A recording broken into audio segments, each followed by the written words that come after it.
चलो आज हम इनका ट्रांसलेशन सीखेंगे, ठीक है ना। पहला सेंटेंस क्या लिखा है, वे घर पर हैं। क्या इस सेंटेंस में कोई काम है? कोई भी काम हो रहा है क्या? यहाँ पर कोई काम नहीं हो रहा है, ठीक। जब कोई काम नहीं होता तो क्या करते हैं, यहाँ पर इस है की अंग्रेजी क्या लगाएंगे? जब कोई काम ना हो सेंटेंस में ना, तो है लिखा हो, है, हो, हूँ, उनकी अंग्रेजी बनाते हैं इज, एम, आर। इन्हीं में से होता है जब सेंटेंस में कोई काम नहीं हो। वे घर पर है, ये एक अवस्था बता रहा है ना कि घर पर हैं। तो ये कैसा सेंटेंस है? अफर्मेटिव सेंटेंस है, ठीक है ना। अफर्मेटिव का फार्मूला में क्या लिखा था ये बताओ? सब्जेक्ट, फिर क्या लिखा था? हेल्पिंग वर्ब, फिर वर्ब, और फिर इसके बाद लिख देते हैं, ठीक है ना। तो इसमें वर्ब तो है नहीं, वर्ब है क्या? काम नहीं हो रहा मतलब वर्ब नहीं है, वर्ब नहीं लिखेंगे, बाकी जो बचा हुआ है उसको लिख देते हैं। सब्जेक्ट क्या है? वे घर पर हैं, मतलब सब्जेक्ट वे है ना, उनकी बात हो रही है, वे की बात हो रही है। वे की अंग्रेजी क्या होती है? दे। और फिर हेल्पिंग वर्ब क्या लगाएंगे यहाँ पर? हेल्पिंग वर्ब के तौर पर क्या लगाते हैं? Is, am, are. तो हैं के लिए इज, एम, आर लगाएंगे, तो दे के साथ क्या लगेगा इसमें से? इज की, एम की, आर लगेगा, आर लगा देते हैं। वर्ब है ही नहीं, अब बीच में क्या बचता है? घर पर। ध्यान रखो, ये पर है ना, इसको प्रीपोजिशन कहते हैं। पर, में, के आगे, के पीछे, ऊपर, नीचे, ये जो होते हैं ना, जिस शब्द के बाद लगते हैं, हिंदी में घर के बाद लगा है तो अंग्रेजी में घर के पहले आ जाएगा, ठीक है ना। तो घर पर, इसको अंग्रेजी में क्या लिखोगे? पर की अंग्रेजी पहले लिखोगे, तो पर की अंग्रेजी है एट, फिर घर की अंग्रेजी होम, ठीक है ना। तो दे आर एट होम, ठीक। यहाँ देखो, हम अंग्रेजी सीख रहे हैं, हम अंग्रेजी सीख रहे हैं। यहाँ पर ये भी अफर्मेटिव सेंटेंस है, यहाँ पर कोई काम हो रहा है। काम है कि नहीं है? यहाँ पर है काम, ये है काम, सीखना। ये क्या है? ये काम है, काम मतलब वर्ब वहां पर हो रहा है, ठीक है ना। जब वर्ब आ जाए सेंटेंस में, अब यहाँ पर देखो लास्ट में क्या लिखा है? रहे हैं, रहे हैं। तो जब लास्ट में रहे हैं होता है, हमने बताया है, तो हेल्पिंग वर्ब के तौर पर क्या लगाओगे? यही लगाओगे, इज, एम, आर। रहे हैं, इज, एम, आर ही लगेगा, है ना।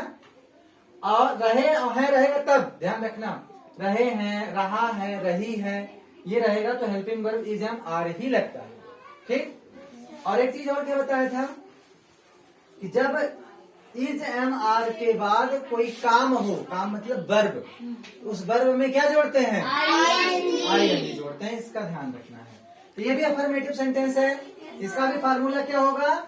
यही वाला फार्मूला होता है। तो सब्जेक्ट, हम अंग्रेजी सीख रहे हैं, कौन सीख रहा है अंग्रेजी? हम। तो हम की अंग्रेजी क्या हो जाएगी?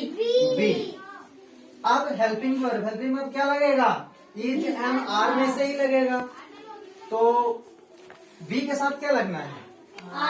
आर लगेगा ना। बी प्लूरल है, आर भी प्लूरल है ना, तो प्लूरल से प्लूरल का जोड़ होता है, बी, आर। अब यहाँ पर वर्ब है, वर्ब है इसमें ना, वर्ब क्या है? सीख, यानी सीखना। क्या? सीखना। तो सीखना काम है, तो कौन सा फॉर्म लगाएंगे? लर्न की, लर्न की, लर्निंग। हाँ, जब इज, एम, आर होता है तो उसके साथ वर्ब का फर्स्ट फॉर्म और आईएनजी लगाते हैं, बताया था ना। इज, एम, आर, वाज और वर्ब के साथ अगर वर्ब है तो वह आईएनजी फॉर्म में होता है ना। तो लर्निंग, यहाँ क्या लिख देंगे? लर्निंग। और अब क्या बचा हमारे सेंटेंस में? इसका भी हो गया, ये अंग्रेजी बचा है, इसके बाद हम अंग्रेजी लिख देते हैं, ठीक है ना, इंग्लिश और फुल स्टॉप, ठीक। अफर्मेटिव सेंटेंस के लास्ट में फुल स्टॉप होता है। यहाँ क्या लिखा है? हम अंग्रेजी सीखते हैं। ये भी अफर्मेटिव है कि नहीं है? अब ये भी अफर्मेटिव है, तो अफर्मेटिव का फार्मूला लगेगा सब्जेक्ट, हेल्पिंग वर्ब, वर्ब, ठीक। लगेगा कि नहीं लगेगा? लगेगा। यहाँ पर सब्जेक्ट क्या है? कौन अंग्रेजी सीखता है? हम अंग्रेजी सीखते हैं, हम सब्जेक्ट। हेल्पिंग वर्ब, अब हेल्पिंग वर्ब की बात आ गई तो हेल्पिंग वर्ब क्या लगाएंगे यहाँ पर? क्या लगाएंगे? नहीं लगाएंगे यार। क्या बोले हैं?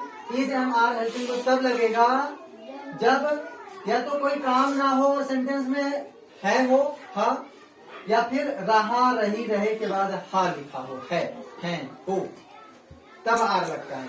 यहाँ देखो लास्ट में क्या है? यहाँ ता है, ती है, ते हैं, सीखते हैं। क्या बताया था? जब काम के साथ ता है रहेगा तो हेल्पिंग वर्ब क्या लगाते हैं? डू या डज लगाते हैं। बताया था ना? जब हेल्पिंग वर्ब ता और ह रहे लास्ट में तो क्या लगाते हैं? हेल्पिंग वर्ब डू या डज लगाते हैं। तो वी के साथ क्या लगेगा? Helping verb. सब्जेक्ट आ गया, हेल्पिंग वर्ब में क्या लगाएंगे? डू की डज? डू। वी के साथ डू लगता है, ठीक है ना? ये ध्यान रखना है कि ता और हा रहे तब डू डज हेल्पिंग वर्ब लगाना है, ठीक है ना? अब वर्ब आया। वर्ब क्या है यहाँ पर? सीखते, यानी सीखना, सीखना। तो क्या लगेगा? सीखना की अंग्रेजी क्या होती है? लर्न। तो कौन सा फॉर्म लगाओगे यहाँ पर? लर्न की लर्न की लर्निंग। क्या लगाओगे? हमने क्या बताया था? जब किसी भी सेंटेंस में डू, डज और डिड लिखा हो और उसमें वर्ब हो तो वर्ब का फर्स्ट फॉर्म लगाते हैं, ये वाला फर्स्ट फॉर्म। बताया था कि नहीं? डू, डज, डिड हो तो फर्स्ट फॉर्म लगा दिया हमने। अब क्या बचा यहाँ पर? अंग्रेजी, इसको इंग्लिश लिखते हैं, ठीक, और फुल स्टॉप। लेकिन क्या है पूरी तरह से सही है? इस हिंदी का अंग्रेजी ये सही है क्या पूरी तरह से? नहीं सही है। हमने ये बताया था, क्या बताया था? अगर सेंटेंस में हो तो उसको हटा देना चाहिए। सभी सेंटेंस में हो तो हटा देना चाहिए। No sir, affirmative. हाँ। अगर हम अफर्मेटिव सेंटेंस इस फार्मूले से बना रहे हैं, सब्जेक्ट हेल्पिंग वर्ब वर्ब वाले से, अगर वह सेंटेंस अफर्मेटिव है, ठीक, तो अफर्मेटिव सेंटेंस में डू, डज, डिड को हटा देना, उसको नहीं लगाना है। इसको डू को हटा दो और फिर इसके बाद क्या चेंज करते हैं? वर्ब में, वर्ब में कोई चेंज करते हैं? यहाँ है वो लुका आया है सर, क्या झूठ बोल रहे हैं। दुर्गा रखा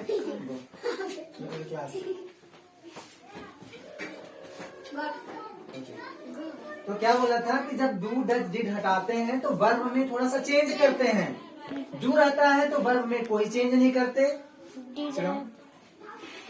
डज रहता है तो यस हाँ, यस लगा देते हैं वर्ब में डज हटाने के बाद, और डिड रहेगा तो यहाँ पर सेकेंड फॉर्म हम यूज करते हैं। क्या लगाते हैं? सेकेंड फॉर्म लगाते हैं, ठीक है ना? तो यहाँ पर क्या ये वाला है, यहाँ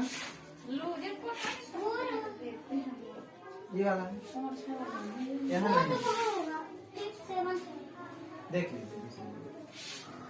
तो यहाँ पर कोई चेंज नहीं करेंगे। अगर डिड होता तो यहाँ क्या कर देते? डिड हटाने के बाद सेकेंड फॉर्म कर देते, ये वाला, ठीक है ना? अभी ठीक है, वी लर्न इंग्लिश, समझ में आया?